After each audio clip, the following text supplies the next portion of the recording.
Today I'm going to be doing a review over this Zmaster 4000 series. This is the Pro HDX XL, and we have put this thing over 1,000 hours now in our company running it. Had several different operators, and so I'm just going to kind of give you a brief rundown of what I think of the machine and kind of the feedback we've had from the different operators that have run it. So just to show you, this thing has 1,053.2 hours.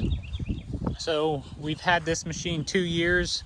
It's finishing off its third season. When we get done with this season, we bought it beginning of 2022 mowing season. So the 22-23 season, and then almost finished with the 24 season here. And so it's had some time put on it. The main things about this machine is that it has the FX1000V. So this is a 35 horsepower Kawasaki engine, so it's putting out a lot of power. Now the downside to that is it does drink the gas. So this thing, if you're going to run it all day, by the end of the day it's got to be filled up, as it really drinks the gas. But that being said, it does not lack power. This thing will plow through just about anything, and really make light work of heavy grass, and especially morning dew and stuff like that. Has no problem with all that power. One thing about this machine is there is no baffle in here, so you can see the deck is wide open underneath there. That allows it to be more efficient with getting grass out and things. It does have slightly a less manicured look to like our grandstand or another machine with the baffle under the deck, but where it does come in handy in thick stuff, wet stuff, it does clean out that deck much faster, and keep your machine moving and from bogging down. So it's got its pros and cons to having no baffle. One thing about this machine that we really like is the height select. Very easy to pick your height. You push your pedal down and pull this lever forward and lower it, and then you can float your deck if you're going over something with the foot pedal. Push it all the way forward to lock it up. Makes it really simple. Real simple height control there. We did add a quick shoot. We had an advanced shoot on this for 2 mowing seasons, and this season we've run this quick shoot and we really like it. It seems to be really durable, and the advanced shoot was good. We just kind of tore them up a little easier than these. These last a little better. It's also got a nice suspension seat. You can kind of adjust that based on your weight. Good comfortable armrest here. Love the seat. It rides nice and can't complain there. It's a very good riding, comfortable seat. Now another thing that I tend to really like about this machine, and our grandstand has got this as well, is this PTO engagement switch. I really like that a whole lot better than the old knobs you have to pull up. I just think this is so much smoother to operate, easier, and I like it. Park and brake is up under here. Now, if some of our other machines, park and brake is much lower, so if you get somebody that's not used to this machine on here, sometimes when they're sitting on it, they can't find the park and brake at first because it's kind of hidden up under that armrest. And so until you get used to this machine, first few times somebody gets on it, sometimes they have a little trouble finding that park and brake there because it is got such a long throw on that and kind of tucks up under the armrest. As far as issues with this machine, we've had a couple issues, but all of them were warranted, and we got the machine back most of the time in less than a day.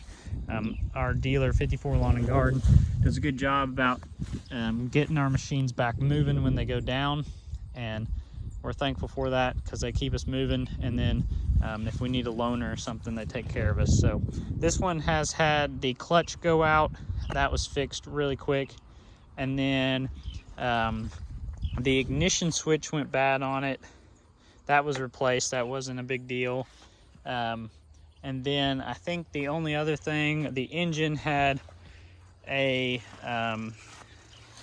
think it was a bad coil earlier this season, and that was fixed and got that turned around real quick. But other than that, we hadn't had much problems out of it. I cannot remember what the warranty is on these. I think it's like 12,000 50 hours, but I could be wrong on this machine. But everything, like I said, the only few issues we've had, it's been taken care of under warranty and been fixed really quick. Other than that, you know, we've had a few wear items that we've had to replace, such as the deck height hangers up under here. We've replaced these pieces back here just because over time, you know, you got 1,000 hours on it. That's a lot of moving and swiveling of that deck. It kind of wears out, lets your deck kind of settle. It starts cutting a little lower than what it would have been new. So we replaced those. We replaced this little plastic bearings on the parking brake on each side because they were starting to get worn. You know, just a few little pieces that, you know, 1,000 hours, some wear parts that are gonna start wearing. And then another thing that's really nice about this machine, deck pan flips, floor pan flips up. You can get right underneath, see your deck. And if this deck was lower, then you can really get under here. If I had it lower, you can get up to all the pulleys, blow it off, see everything. That's nice. And then we run a bagging unit on this during the fall for fall cleanups. Toro bagger. This thing has plenty of horsepower for that. It mounts on the back all nice, and this machine's a good match for that. One thing too, this one has the bigger tires, being the XL, so it's got 26-inch tall tires, and then I think extra 2-inch taller front tires than what would be standard, and it's really got some speed to it. This mower will get up and move, obviously faster than you need to mow, but if you're transporting it, this thing's got some good speed. And then I'd say probably the only downside to this machine that I don't like particularly is servicing the hydros is kind of a pain. You can see your hydro system down there. It's been a good hydro system. We hadn't had problems out of it, but keeping this pan clean and debris free is kind of tough. We blow them out after every yard, but stuff starts kind of just getting caked under there. Then when you got to drain that, we typically just take it into the dealer, because I did it once and it was kind of a major pain to replace the filters and drain the hydros and refill them. So I just find it easier to have somebody else do that at this point.